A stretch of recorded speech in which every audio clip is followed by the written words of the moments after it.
भूतात्त्विक महत्त्व बोकेका ठाउँहरूमध्ये एक हो सिन्धुलीगढी।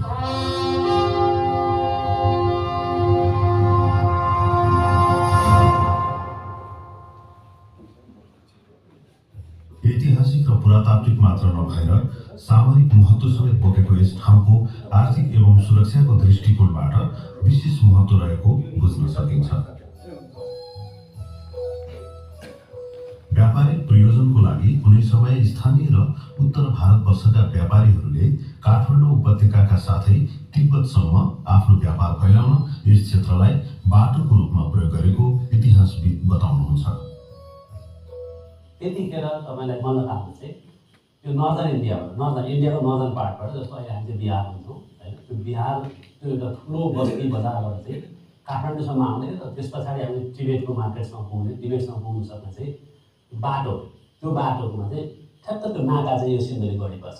किनभने यो एउटा नाका थियो, यहाँ हरेक किसिमको व्यापारीहरू अर्थात् व्यापार गर्ने हिसाबले भएका जति पनि गतिविधिहरू यही नाका भएर जानुपर्थ्यो। र यहाँ चाहिँ एउटा भन्सार चौकी स्थापित थियो र त्यो भन्सार चौकीमा हुने आम्दानीलाई देखेर पनि मल्लहरूले चाहिँ त्यो आक्रमण गरेको भयो। उति बेला मकवानपुरका राजा लोहङसेनले सुरक्षा र आर्थिक सङ्कलनको हिसाबले यहाँ भन्सार चौकी र सैन्य सुरक्षा मजबुत पारेका थिए। विक्रम सम्वत 1406 बङ्गालका सुल्तान शमसुद्दिनले काठमाडौँ उपत्यकामा आक्रमण गर्दा यही मार्ग नै प्रयोग गरेका थिए। उति बेला नै यस ठाउँमा सुरक्षाको आवश्यकता महसुस गरिएको थियो। सिन्धुलीगढी महत्त्वपूर्ण ठाउँमा रहेकोले यस स्थानलाई आफ्नो अधिकारमा लिन सेन राज्य र मल्ल राज्यको बीचमा द्वन्द्व चलिरहन्थ्यो। धेरैजसो मकवानपुरको सेन राज्य अन्तर्गत सिन्धुली रहे तापनि कहिलेकाहीँ यो काठमाडौँको मल्ल राज्य अन्तर्गत पनि पर्दथ्यो। काठमाडौँका राजा शिवसिंह मल्लको अधिकारमा सिन्धुली रहेको उल्लेख पाइन्छ भने शिवसिंह मल्लका जनाती काठमाडौँका राजा पार्थिवेन्द्र मल्लले काठमाडौँको तलेजु अगाडि रहेको विक्रम सम्वत 1738 को आफ्नो स्तम्भ लेखमा अग्लो डाँडामा रहेको महत्त्वपूर्ण सिन्धुलीगढी मेरो अधिकारमा छ भनी गौरव साथ लेखाएका छन्।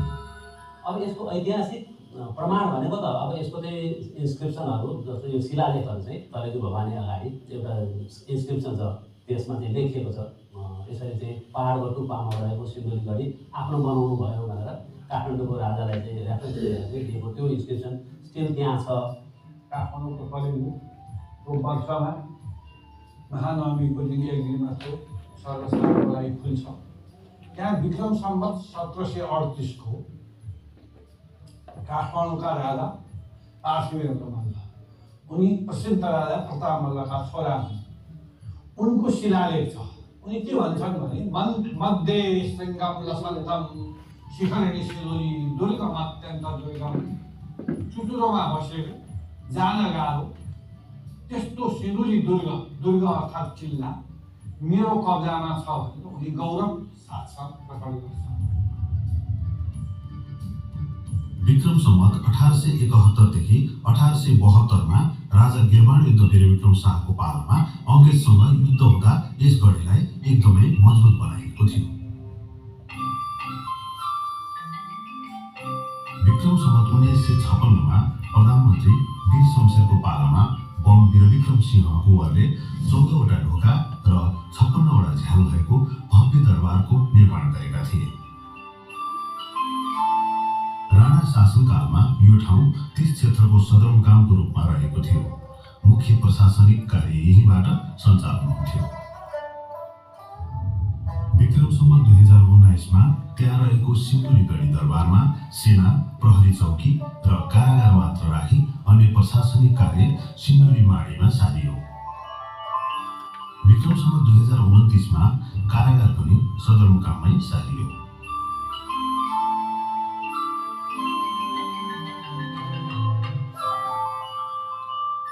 सन् 1608 मा व्यापारको उद्देश्य देखाएर अङ्ग्रेजहरू इस्ट इन्डिया कम्पनीको नाउँबाट भारतमा प्रवेश गरे। यसरी बिस्तारै बिस्तारै उनीहरूले त्यहाँका केही प्रदेशहरू आफ्नो अधीनमा राख्न सफल भए। क्रमशः अङ्ग्रेज साम्राज्यको धेरै मुलुकहरूमा विस्तार भइसकेको थियो। अङ्ग्रेजका दृष्टि परेको थियो। नेपाललाई आफ्नो अधीनमा राख्न सकेको अवस्थामा तिब्बतसम्म व्यापार सजिलै गर्न सकिन्छ भन्ने थियो, जुन कुराका लागि उनीहरूलाई एउटा विश्वास पात्रको आवश्यकता थियो। त्यो काठमाडौँका राजा जयप्रकाश मल्लको तर्फबाट उनीहरूको हौसला बढ्न गयो। समय क्रमशः बित्दै गयो। श्री 5 बडा महाराज धिराज पृथ्वीनारायण शाहले विक्रम सम्वत 1801 मा सुरु गरेको नेपाल एकीकरणको अभियान अन्तर्गत काठमाडौँ उपत्यकाका मल्ल राजाहरूलाई आत्मसमर्पण गराउने अभिप्रायले आर्थिक नाकाबन्दी गरे। यस कार्यलाई अझै प्रभावकारी बनाउन विक्रम सम्वत 1819 मा मकवानपुरमाथि आक्रमण र लगत्तै गुर्गिन खाँ नेतृत्वको मीर कासिमको फौजलाई तहस नहस पारी आफू बलियो भएको प्रमाणित गरिदिए, जसको परिणाम मल्ल राजाहरूको मनोबल गिर्न थाल्यो। यस्तो विषम परिस्थितिबाट जोगिन कान्तिपुरका राजा जयप्रकाश मल्लले विक्रम सम्वत 1823 मा मुख्तार उम्दा र फकीर रामदास नामक दुईजना मानिसलाई आफ्नो प्रतिनिधिका रूपमा बेतियामा रहेका अङ्ग्रेज वाणिज्य दूत गोल्डिङ समक्ष सैनिक सहायताका लागि पत्र पठाए। राजा जयप्रकाश मल्लको पत्र र प्रतिनिधिका कथनबाट गोल्डिङ प्रभावित भई सोही पत्रलाई संलग्न गरी विक्रम सम्वत 1823 चैत्र 27 गते पटनामा रहेका इस्ट इन्डिया कम्पनीका अफिसर थोमस रम्बोल्डलाई सैनिक सहायताका लागि पत्र लेखी पठाए। पृथ्वीनारायण शाहले यस कुराको सुनको पाएपछि उनले रम्बोल्डसँग भेटवार्ता गर्ने इच्छा जाहेर गर्दा उल्टै उताबाट जयप्रकाश मल्ल हाम्रा मित्र हुन्, उनीमाथि गरिएको घेराबन्दी अविलम्ब हटाउनु साथै हमला नगर्नु, यदि त्यसो गरेनौ भने कम्पनीको मर्यादा रक्षकको निमित्त तिमीलाई हाम्रो शत्रु घोषणा गर्नेछौँ भनी जवाब पठाए। अङ्ग्रेजको धम्कीबाट गोर्खाली फौजमा खासै असर परेन, साथै फौजलाई व्यवस्थित गर्न मद्दत मिल्यो। राजा जयप्रकाश मल्लले अङ्ग्रेज तर्फबाट ठूलो फौज ल्याउनका लागि गोर्खाली सेनामा 50,000 जवान रहेको खबर दिएका थिए। त्यसमध्ये 20,000ले उपत्यका घेरा दिई राखेका छन् भने 30,000 आवश्यकता परेमा आउने गरी आफ्नो आफ्नो खेतीमा रहेका छन्। यसका साथै काठमाडौँ उपत्यका आउने बाटोघाटो, गोर्खाली फौजको किल्लाबन्दी, रसद पानी कहाँ कसरी प्राप्त गर्ने आदि बारे धेरै सूचना दिएका थिए। यता पृथ्वीनारायण शाहले आफ्नो फौजलाई आवश्यक पर्ने रसद पानी र युद्धका लागि मीर कासिमको फौजलाई जितेर प्राप्त गरेका बन्दुकहरूका साथै परम्परागत धनुकाँड, खुकुरी, तरबार, घोडा, भुइँयत्रो आदि यथावत नै प्रयोग गर्ने योजना बनाए। इस्ट इन्डिया कम्पनीले किनलकको नेतृत्वमा 2400 सेना काठमाडौँ उपत्यका आफ्नो अधीनमा राख्न पठायो। विक्रम सम्वत 1824 भाद्रमा पटनाबाट हिँडेको अङ्ग्रेज फौज जनकपुर हुँदै विक्रम सम्वत 1824 आश्विन 9 गते सिन्धुलीमाढी पुग्न समर्थ भयो।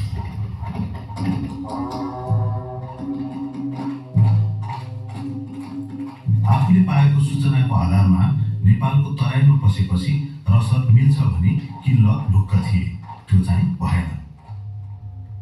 जब उनीहरू यहाँ नेपाल प्रवेश गरिसकेर जनकपुर धाममा आइपुगे, त्यति बेला ती 3 जना भनेको जनकपुर धामका नायकहरू, जसलाई हामी के छौँ इतिहासमा अहिलेसम्म सदैव चाहिँ हामीले याद गर्नुपर्ने हुन्छ। ती 3 जना नायक भनेको दानदेव चौधरी, गोपाल दास र गुलाब राय। उहाँहरूले चाहिँ कुनै पनि हालतमा म चाहिँ खाद्यान्न दिन्न, किनभने मेरो राष्ट्रको सम्पूर्णतालाई रक्षा गर्ने सवाल हो। यो भूखण्डलाई रक्षा गर्ने सवालमा म कुनै पनि किसिमको म कम्प्रोमाइज गर्दिनँ। र उनीहरूले चाहिँ ब्रिटिस साम्राज्यको जुन योजना थियो त्यसलाई विफल पार्न तिनीहरू भूमिगत भए र कुनै पनि किसिमको सहयोग चाहिँ गरेनन्। अन्त भएर ब्रिटिसका सेनाहरू चाहिँ भोकै अगाडि बढ्ने अवस्था आयो र सिन्धुलीगढीतिर गए। तर त्यो खाद्यान्न आपूर्तिको अभावमा उनीहरूको क्षमता बढी भएन र हाम्रा नेपाली सेनासँग तत्कालीन चाहिँ गोर्खाली सेनासँग उनीहरूले पराजित भएर फर्किनु पर्ने स्थिति आयो। अङ्ग्रेज सेनाले सजिलैसँग रसद पानी नपाओस् भनी गोर्खालीहरूले चाँजो पाँजो मिलाएका थिए। यसको साथै यस लडाइँमा पृथ्वीनारायण शाहले स्थानीय जनतालाई पनि संलग्न गराएका थिए। अङ्ग्रेज फौजको बारेमा सूचना दिनु, रुपियाँको मद्दत गर्नु तथा आवश्यक पर्दा लड्नु आदिको रूपमा दुनियाँको मद्दत थियो। रामचन्द्र प्रसाई, उदयनारायण घिमिरे, चम्पन सिंह थापा, जयनारायण थापा मगरले सिन्धुलीमा भएको लडाइँमा ठूलो मद्दत गरेका थिए। गढीलाई प्रतिरक्षाको लागि तह तहमा निर्माण गरिएको थियो। एउटा गढीबाट अर्को गढी देखिँदा सञ्चार सजिलै हुन्थ्यो।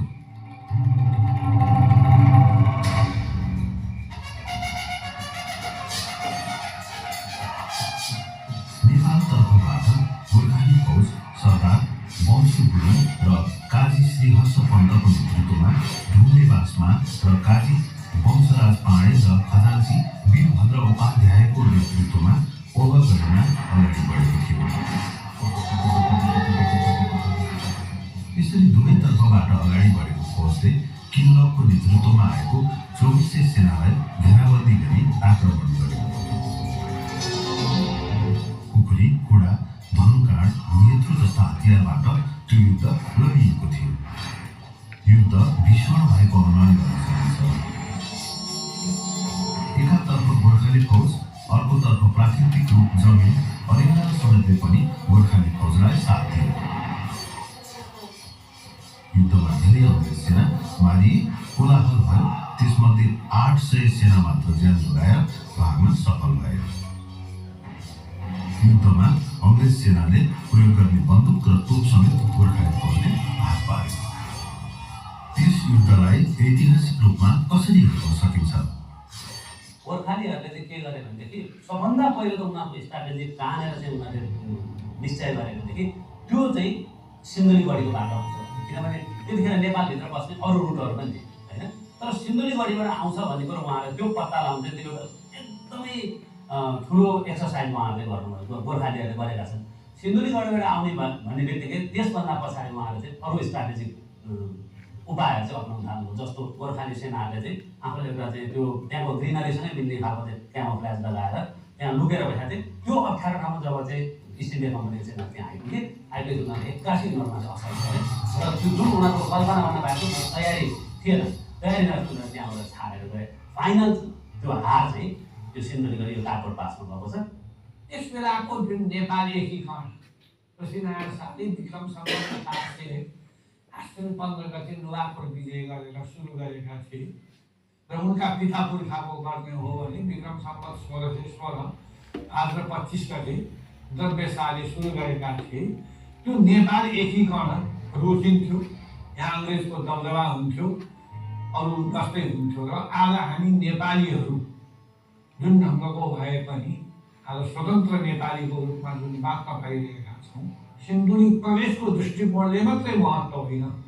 एउटा हाम्रो नेपाली सेनाले, गोर्खाली सेनाले त्यसको शक्तिशाली सम्पूर्ण विजय गरेर आएको र एउटा एसियाली शक्तिले युरोपियन शक्तिलाई हराउन सक्छ भन्ने कुराको सठिक नमुना भएको यो दृष्टिकोणले चाहिँ त्यो प्रदेश सिन्धुली गढी, पौवागढी हामी सबैले गौरव गर्नुपर्ने विषय रहन्छ। यस युद्धमा सम्मिलित पल्टन, श्रीनाथगढ, कालीबक्सगढ, वज्रपाणीगढ, सबुजगढ र गोरखगुल्मको संलग्नता थियो। यसरी वीर गोर्खाली फौजले अङ्ग्रेजलाई परास्त गरी पृथ्वीनारायण शाहको नेपाल एकीकरणको परिकल्पनालाई साकार बनाए। वीर गोर्खाली सेना र स्थानीय जनसमुदायले गर्दा नै आज हामी स्वतन्त्र नेपाली भएर बाँच्न पाएका छौँ। विक्रम सम्वत 1824 आश्विन 15 गते गोर्खाली फौजले यसरी पराजित गरेको यस ठाउँको विकल्पमा मार्ग भनेपछि त्यतिखेर युद्ध भएको ठाउँ ओझेलमा पर्न गयो।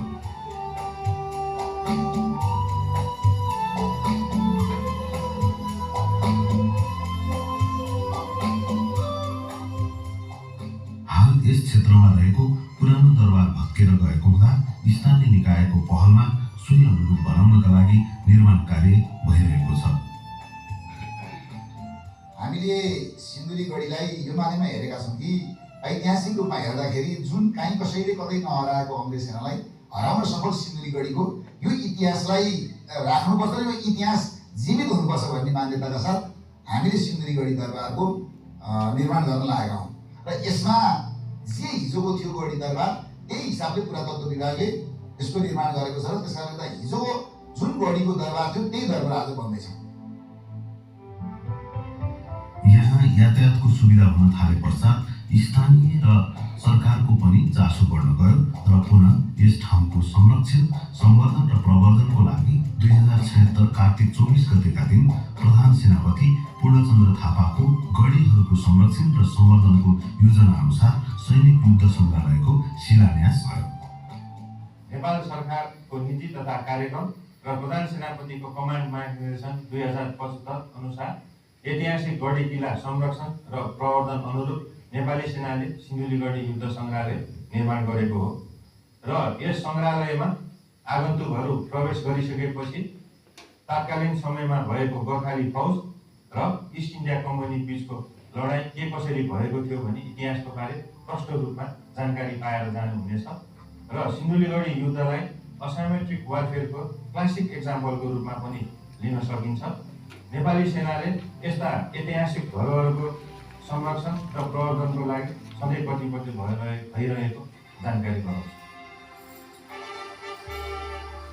करिब 4920 वर्ग फिट क्षेत्रफलमा निर्माण हुने एक तले सङ्ग्रहालयको 6 कोठी भवनको निर्माण नेपाली सेनाले गरेको हो।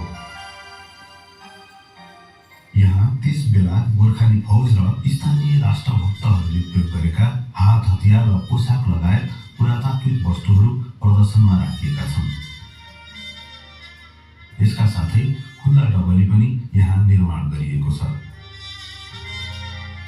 नेपाल र नेपालीहरूको अस्तित्वको आधारशिला भएको यस स्थलको संरक्षण, सम्वर्धन र प्रवर्धन हामी सबैको दायित्व हो।